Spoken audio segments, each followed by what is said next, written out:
السلام علیکم۔ یہ ماؤنٹ اولیو کے بارے میں قرآن کے اندر سورہ 3 کے اندر اللہ تعالیٰ فرماتے ہیں والتین والزیتون وطور سینین۔ علماء فرماتے ہیں والزیتون سے مراد اللہ تعالیٰ کی اس وادی سے ہے جو جبل زیتون یا ماؤنٹ اولیو کہلاتا ہے۔ اس پہاڑ میں جا بجا زیتون کے درخت لگے ہوئے ہیں۔ ماؤنٹ اولیو پہ کئی چرچز ہیں، جیسے چرچ آف اسینشن یا نیچے رشین چرچ ہے جس کے سنہرے گنبد ہیں۔ اس سنہرے گنبد کے پیچھے واقعہ یہ ہے کہ جب پاپ جان پال نے دورہ کیا یروشلم کا، تو اس نے دیکھا کہ قبۃ الصخرہ، ڈوم آف دا راک، جو کہ گولڈن گنبد کے نام سے بھی مشہور ہے، اس نے پوچھا کہ اس گنبد میں کتنا سونا لگا ہوا ہے، تو لوگوں نے بتایا کہ 200 کلو سونا لگا ہوا ہے، جو کہ جارڈن کے سلطان نے دیا تھا۔ تو اس نے پھر چرچ آف میری میکڈونلڈ، جو کہ رشین چرچ ہے، اس نے کہا کہ اس کے بھی گنبد پہ 202 کلو سونا لگا دو، جس کی وجہ سے یہ واحد چرچ ہے جس کے اوپر گولڈن گنبد بنایا گیا ہے، just like rock, Dome of the Rock کی طرح۔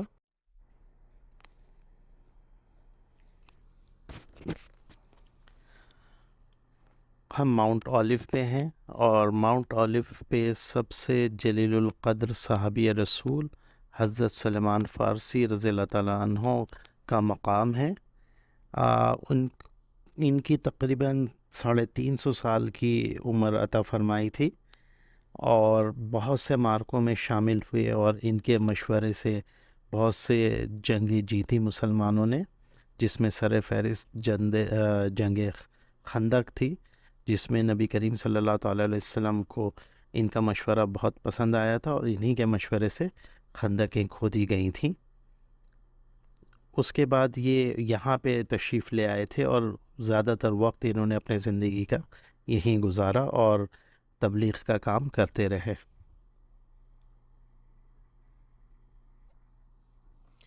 یہاں پہ تمام قبروں پہ یہ بہت قیمتی سا یہ کپڑا ڈلا ہوا ہوتا ہے زربف کا، جو کہ ترک سلطنت کے دور سے یہ سلسلہ شروع ہوا، اور تمام قبروں کو اونچا بنایا جاتا ہے اور اس پہ قیمتی کپڑا ڈال دیا جاتا ہے۔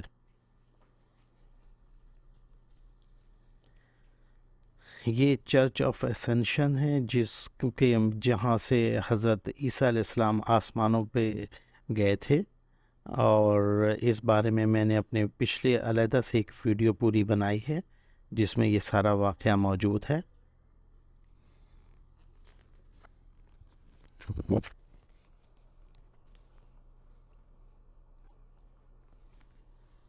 اس کے بالکل پیچھے تقریباً 2 منٹ کے واک پہ حضرت رابعہ بصریہ کا مقام ہے۔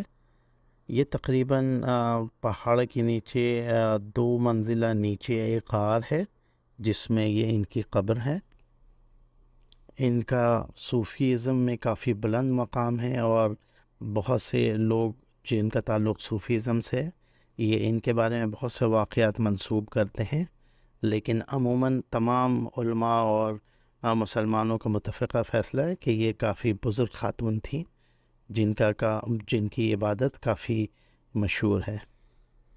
یہ اللہ کی ولی تھی، اور ان سے کی مناسبت اور ان کی فراست کے بارے میں کافی واقعات موجود ہیں اسلامی کتب کے اندر، اور تاریخ میں کافی حوالے ملتے ہیں اس حوالے سے۔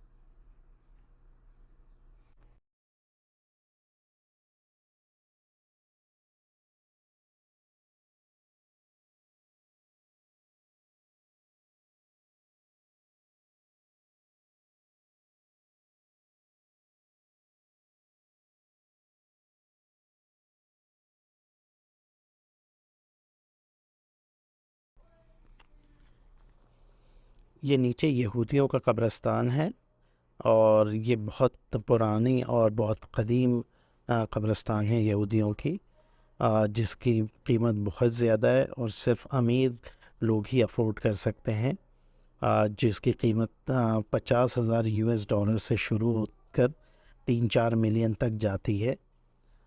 اس میں ڈپینڈ کرتا ہے کہ ان کے 14ویں صدی کے ایک بہت بڑے عالم گزرے ہیں جنہوں نے اپنے آپ کو مسیح کا دعویٰ کیا تھا۔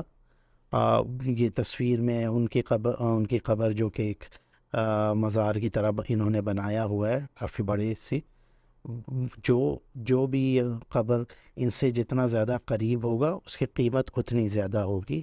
یہ ان کے نظر میں مطلب تقدس حاصل کرنے کا ایک ذریعہ ہے۔ اور تمام قبروں میں جو پیر ہے وہ بیت المقدس کی طرف ہے۔ اس کی وجہ یہ کہتے ہیں کہ جب ان کا مسیح آئے گا تو اسی طرح وہ سیدھے قبروں سے اٹھیں گے اور چل کر کے وہ بیت المقدس میں داخل ہو جائیں گے، جس کی وجہ سے انہوں نے قدم اپنے بیت المقدس کی سمت کیے ہوئے ہیں۔ ہر قبر کے اندر ایک چھوٹا سا سوراخ ٹائپ شیلف ہے بیسیکلی، جس کی وجہ یہ ہے کہ یہ یہاں پہ اپنا موم بتی یا کوئی لیمپ وغیرہ رکھتے ہیں۔ مزے کی بات یہ ہے کہ جو بھی یہودی یہاں افورڈ نہیں کر سکتے تدفین کرنا، تو وہ آتے ہیں اور اپنے مردوں کے نام پہ کوئی پتھر یا کچھ رکھ کر کے چلے جاتے ہیں۔ ان کا عقیدہ یہ ہے کہ جب ان کا مسیح آئے گا تو یہ بھی شامل ہوں گے اور کہیں گے کہ چونکہ ہم افورڈ نہیں کر سکتے تھے اس لیے ہم نے یہ پتھر اس نشانی کے طور پر رکھ گئے اور ہم بھی اس لشکر میں شامل ہونا چاہتے تھے، اور یہ اس کی نشانی ہے۔ اب ہم واپس وادی کی طرف جا رہے ہیں، اور یہ راستہ طریق العالم یا ویا ڈولوروسا وہی راستہ ہے جس کے بارے میں مشہور ہے کہ حضرت عیسیٰ علیہ السلام صلیب لے کر کے اس راستے سے گئے تھے چرچ آف ہولی سیپوکین تک۔ دونوں پہاڑوں کے درمیان کا جو وادی ہے اس کے عین وسط میں یہ ایک مقام ہے حضرت عمر فاروق رضی اللہ تعالیٰ عنہ کے پوتے کا، جو کہ شعبے کے اعتبار سے انجینئر تھے۔ یہاں پہ ان کا مقام بنا ہوا ہے۔ اسی کے سامنے سے یہ راستہ جاتا ہے جسے کدرون ویلی یہی کہتے ہیں اسے، اور اس وادی کے اندر کافی پرانے مقامات ہیں جس میں حضرت زکریہ علیہ السلام کا مقام بھی ہے، جس کی انشاءاللہ بھی زیارت کریں گے۔ اس وادی کو وادی کدرون یا کدرون ویلی بھی کہتے ہیں۔ بائبل کے حوالے موجود ہیں جس میں حضرت داؤد علیہ السلام کا ایک بیٹا ایبسلون، اس نے بغاوت کی تھی اور یہاں سے حضرت داؤد علیہ السلام کے خلاف بغاوت ہوئی۔ تو حضرت داؤد علیہ السلام اور حضرت سلیمان علیہ السلام وہ دونوں اسی وادی سے گزر کر کے گئے اور یہاں پہ اس بغاوت کو کچلی۔ یہ واقعہ بائبل کے اندر موجود ہے۔ اسی کی یاد میں انہوں نے یہ پلر بنایا ہے، غالباً اس مقام پہ لڑائی ہوئی ہوگی۔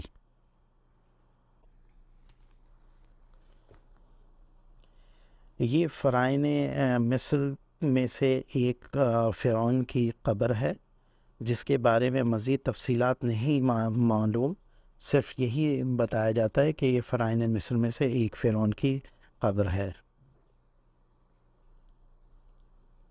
یہ حضرت زکریہ علیہ السلام کی قبر ہے۔ حضرت زکریہ علیہ السلام کے بارے میں بتایا جاتا ہے کہ ان کے دور میں ایک بادشاہ جو اپنی محرم کے ساتھ شادی کرنا چاہتا تھا اور ان سے فتویٰ چاہتا تھا کہ اسے صحیح قرار دیں، ان کے منع کرنے پر وہ لڑکی نے بادشاہ سے فرمائش کی کہ مجھے یحییٰ کا سر کاٹ کر کے دیا جائے تو پھر میں تم سے شادی کر لوں گی۔ اس خواہش کی بادشاہ نے فوراً تکمیل کی اور قبۃ الصخرہ یا ٹامب آف دا راک میں حضرت یحییٰ علیہ السلام کو شہید کیا گیا اور ان کا سر کاٹ دیا گیا۔ اور اسے تشت میں اس ملعون خاتون کے سامنے پیش کیا گیا۔ اسی طرح ان کے اس بادشاہ کے جو سپاہی ہیں وہ اس نے حضرت زکریا علیہ السلام کا بھی تعاقب کیا، تو وہ ایک درخت کے اندر چھپ گئے۔ وہ درخت بیچ میں سے دو ٹکڑے ہو گیا اور وہ اس کے اندر چلے گئے اور درخت دوبارہ سے واپس مل گیا، لیکن ان کے کپڑوں کا حصہ کچھ باہر رہ گیا تھا، جس کی وجہ سے شیطان نے ان سپاہیوں کو بتایا کہ حضرت زکریا علیہ السلام اس درخت کے اندر ہیں، تو پھر سپاہیوں نے اس درخت کو آرے سے چیر دیا اور اس طرح حضرت زکریا علیہ السلام شہید ہوئے۔ یہ تمام واقعہ بائبل کے حوالے سے ہے اور اسی کے ریفرنسز بیان کر رہا ہوں۔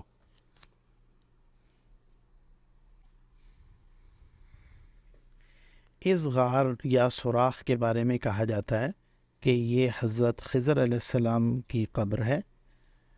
اس کے بارے میں کئی اور روایات بھی موجود ہیں۔ کچھ لوگ حضرت خضر علیہ السلام کی قبر کے بارے میں، جارڈن کے بارے میں بتاتے ہیں کہ ان کی قبر جارڈن میں ہے۔ کچھ لوگوں کا خیال ہے کہ شام یا سیریا کے اندر بھی ایک قبر ہے جو حضرت خضر علیہ السلام سے منسوب کیا جاتا ہے، لیکن حتمی طور پہ کسی کے بارے میں بھی کہنا بہت مشکل ہے کہ کون سی قبر کس کی ہے، واللہ عالم۔ لیکن بظاہر یہاں پہ انہوں نے یہ تختیاں لگائی ہوئی ہیں اور پرانی روایات یا بائبل کی روایات کے مطابق انہوں نے یہ حصہ مخصوص کیا ہوا ہے کہ یہ ان کی ہیں۔